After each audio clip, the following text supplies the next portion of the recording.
मी तिला बोललोय की तिला डेटला घेऊन चाललोय, ओके. बट तिला ऍक्च्युली माहित नाही मी तिला कुठे घेऊन चाललोय. सांगू कुठं जातोय आपण? गेस कर. पण स्टँडअप कॉमेडीला जातो. सौरभ भोसले. आमच्याकडं असंच असतंय. तर येस, बायकोला सांगितलं होतं तुला डेटवर घेऊन जातो. बट तिला आता कळतं की मी तिला स्टँडअप कॉमेडीला घेऊन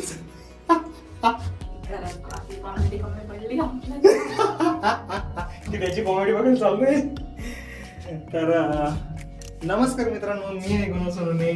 जय शिवराय. तुमचं या नवीन ब्लॉगमध्ये स्वागत आहे. आणि आम्ही निघालोय सौरभ भोसलेच्या स्टँडअप कॉमेडीसाठी. ॲक्च्युली बायकोला सांगितलं होतं की मी तुला डेटला नेतोय. तिने छान तयारी पण केली.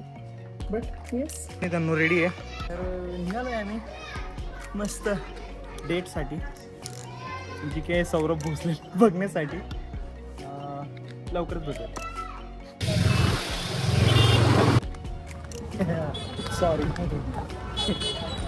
चालतो का मी पळतो जास्त म्हणे. हा भाई, आपण टायमिंग रे यार. मी तुला म्हणत होता ना लवकर तयारी कर म्हणून. हा, लेट तर तुझी झाली सगळ्यात लेट तयारी. मी तयारी करून बसले. फर्स्ट टाइम मी लेट झालोय तयारी करण्यामध्ये. ते पण मी बाहेरून आलो त्याच्यामुळे मला लेट झाला. तर येस आहे आजचा जो शो एल्ट्रो मॉलला. ऑब्व्हियसली तिथेच येणार आहे शोजने तिथं. ॲक्च्युली याच्यासाठी आम्ही खूप वेळापासून वेट करत होतो. मी खूप एक्सायटेड होतो की सौरभ भोसलेच्या स्टँडअपला जायचं आहे म्हणून. आणि फायनली आज तो चान्स आपल्याला मिळाला आहे. हाऊसफुल आहे भाई यावेळेस, जबरदस्त. आता स्टार्ट झाली एंट्री 6 वाजेला. ॲक्च्युली शो 7 वाजेला आहे. तर 1 तासचा त्यांनी डिफरन्स ठेवलेला आहे. आणि बघा, फर्स्ट टाईम आहे, फर्स्ट एक्सपिरियन्स स्टँडअप कॉमेडीचा. ॲक्च्युली मी यूट्यूबला तर भरपूर पाहिले, बट हा पहिल्यांदा बघणार आहे. आपण कधीपासून वेट करत होतो ना, फायनली मिळाला. बस बस, माहोल आहे भाई, माहोल. आज कशी वाटली माझी डेटची प्लॅनिंग? चांगलं आहे. आपलं फर्स्ट एक्सपिरियन्स आहे, ॲक्च्युली फर्स्ट एक्सपिरियन्स आहे. तर बघूयात, भारी मजा येणार आहे. सौरभ भाऊ असं ना भाई की अरे यार हा तर माझ्या लाईफचा किस्सा आहे. तर असे त्यांचे असतात स्टोरीज म्हणा. काहीतरी हालचाल सुरू झाली भाई. एक्सायटेड आहे दोघं जण. हे बघ, जे काय दिसतंय ना खाली, काहीतरी चाललंय मागे बॅक स्टेजला. आपल्याला दिसायला फक्त सौरभ भोसले दिसतो, बट त्याच्यामागे किती लोक काम करतात, त्याची टीम किती मोठी, ती भयंकर आहे. सगळे एफर्ट घेत आहे इथं. ईच अँड एव्हरी प्रत्येक लोक एफर्ट घेत आहे. कोण कॅमेरा सांभाळतंय, कोणी इथं थिएटर बसण्यासाठी लोक ते मॅनेजमेंटचे. एक नंबर. मला असं काय वाटतं की तो सौरभ भोसले मध्ये आतमध्ये गेले. त्याचे शो स्टार्ट व्हायला फक्त 5 मिनटं बाकी आहेत. आणि तुम्ही क्राऊड बघा,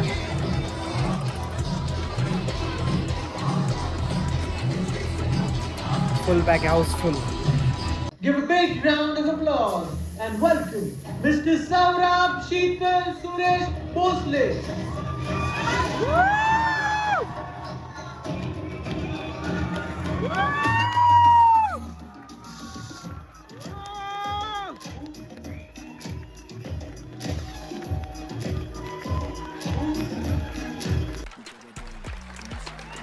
एक नंबर.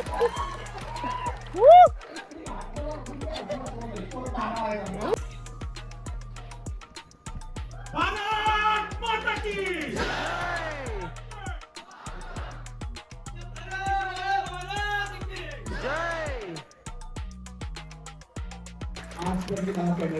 आज पहिल्यांदा मी ब्लॉग पण सुरू केला दोघांनी. नाव काय vibes with Harshnal. Vibes with Harshnal. Vibes with हर्षनालला सबस्क्राईब करा. कॉन्टेंट चांगला वाटत असेल तर कंटिन्यू बघा. वॉचवर वाढवा. मॉनिटायझेशन होऊ दे. सुखी संसार होऊ दे. Thank you so much. थँक्यू दादा, थँक्यू सो मच. थँक्यू दादा. कधी भेटून म्हणजे कंटेंट क्रिएटर ज्याला नाही मी यूट्यूबवर बघत होतो, इन्स्टावर बघत होतो, त्याला फेस टू फेस बघितल्यानंतर वाटतं सोडा. जस्ट आलोय घरी. दिवस खूप छान आणि सुंदर गेला. खास म्हणजे बऱ्याच दिवसापासून मी ट्राय करत होतो की सौरभ भोसले या दादाचा शो पुण्यात व्हायला पाहिजे आणि तो जवळजवळ मागच्या सप्टेंबरला आय गेस झालेला होता आणि त्यानंतर आत्ता झाला आणि आता परत पुढचा शो एप्रिल मेमध्ये असणार आहे. तर यस, खरंच खूप छान आणि भारी शो होता. आणि आता त्यांचं ते एक नवीनच म्हणजे पूर्ण 36 जिल्ह्यांमध्ये ते परत शो करणार आहेत. तर यस, तुम्हाला पण चान्स मिळाला तर तुम्ही पण बघा शो, खरंच खूप छान होता. तर हा ब्लॉग, आजचा ब्लॉग इथपर्यंतच होता आणि कसा वाटला तुम्हाला ब्लॉग हे पण नक्कीच कमेंटमध्ये कळवा. तर चला भेटूयात पुढच्या ब्लॉगमध्ये. जय श्रीराम.